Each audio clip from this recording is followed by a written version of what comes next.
eu comecei a reposicionar um pouco a empresa do meu pai, essa questão de branding, marketing, e mostrar que ele não é só uma demolidora, a gente só não abre espaço. A gente abre espaço para novos empreendimentos, mas a gente pensa na segurança do trabalho, na qualidade, e aí eu coloquei um pouquinho do viés ambiental. Aí comecei a estudar, fiz curso de gestão de resíduos, na época foi com o Elcio Carelli, da Obra Limpa. Na época estava nascendo aqueles selos LEED, Aqua, os selos verdes, que vieram de fora para cá, um dos Estados Unidos, outro da França. E eu falei, pô, que legal esse mercado de resíduos. E aí eu descobri, na época, que existia a questão da britagem, que era possível processar o resíduo na obra. E aí comecei, dentro do próprio negócio do meu pai, a ser intraempreendedor.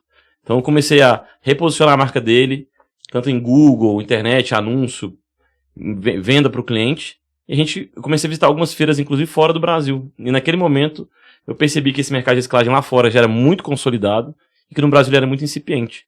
Então a gente começou a importar britadores e começamos a vender a ideia para os clientes que era possível transformar o resíduo em agregado reciclado na obra. E até então a empresa do meu pai começou a sair daquele fundo do poço, aquele momento de crise, e começou a ter uma carteira nova de clientes, a ser visto para o mercado como uma empresa diferenciada, porque querendo ou não, demolição ainda é muito uma commodity, é preço por preço. A gente começou a vender diferenciais.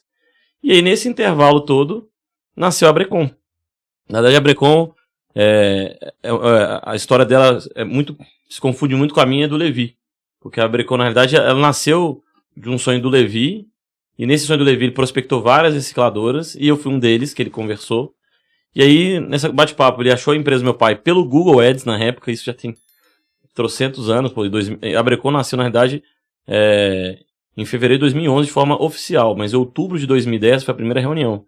Então eu conheci o Levi mais ou menos em junho, julho de 2010. Aquele bate-papo, eu convidei ele para ir ao escritório do meu pai na época, a gente conversou sobre a ideia de ter uma associação, esse mercado ainda estava nascendo, e em 2010, coincidentemente, a Política Nacional de Resíduos Sólidos também estava nascendo.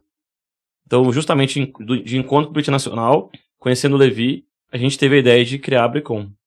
É bacana você falar em relação à divulgação, porque hoje em dia a gente vê que as usinas padecem muito em relação a isso, porque não divulgam direito, não colocam o nome correto do agregado reciclado. O que você acha disso? Na verdade, eu acho que o marketing é a alma de qualquer negócio.